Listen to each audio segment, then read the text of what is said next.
Air cooler का हम connection किस प्रकार से कर सकते हैं, उसमें कितनी मोटरें लगी होती है, उनमें से कितने तार निकले होते हैं, उनका कनेक्शन किस प्रकार से किया जाता है, विस्तार से जानेंगे तो वीडियो के अंत तक बने रहिए।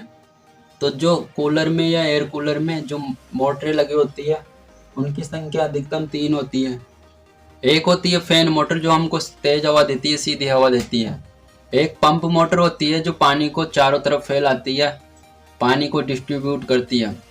और एक स्विंग मोटर होती है जो ग्रिल को दाएं बाएं या ऊंचा नीचा करने के लिए काम में ली जाती है, जो हवा को दिशा देने का कार्य करती है ग्रिल। और जो कूलर में सप्लाई के लिए लीड लगी होती है उसके लिए ये 2 पिन प्लग है जो मेन लीड के सहारे जुड़ा होता है। और जो ये 3 स्विच है तीनों मोटरों को कंट्रोल करने के लिए।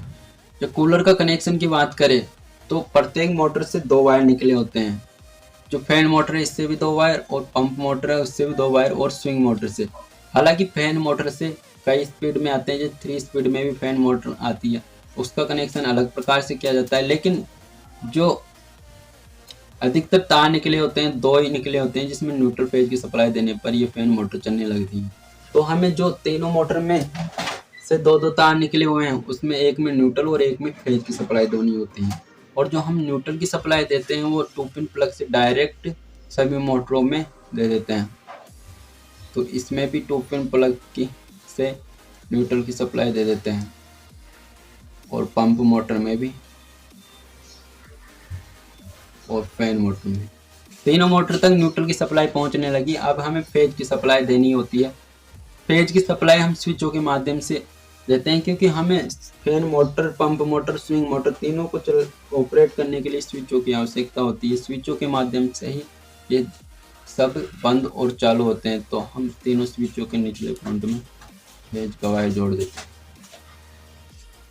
अब जो स्विचों का बचा हुआ एक एक पॉइंट है हम तीनों मोटर के बचे हुए एक एक वायर में जोड़ देते हैं। फैन मोटर के एक वायर में,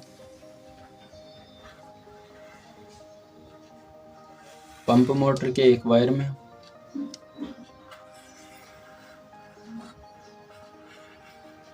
और स्विंग मोटर के एक वायर में। हम जैसे ही स्विच को नीचे की तरफ प्रेस करते हैं तो ये पॉइंट यहाँ से टच होते हैं, और फैन मोटर, पंप मोटर और स्विंग मोटर तक भी फेज की सप्लाई पहुंचने लगती है। इस प्रकार ये चलने लगते हैं।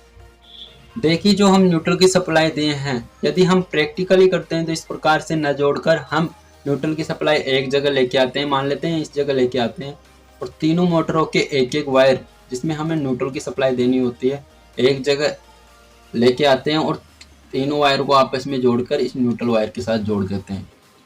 और जो फेज का कनेक्शन किया जाता है वो तो स्विचों के माध्यम से ही किया जाता है, क्योंकि स्विचों से हमें कंट्रोल करना होता है, मोटर को बंद या चालू करना होता है। इस प्रकार हम किसी भी प्रकार के एयर कूलर की वायरिंग कर सकते हैं। कई एयर कूलरों में इंडिकेटर भी लगा होता है, रेगुलेटर भी लगा होता है, तो उसके कनेक्शन अलग प्रकार से किया जाता है, थोड़ा चेंज रहता है। यदि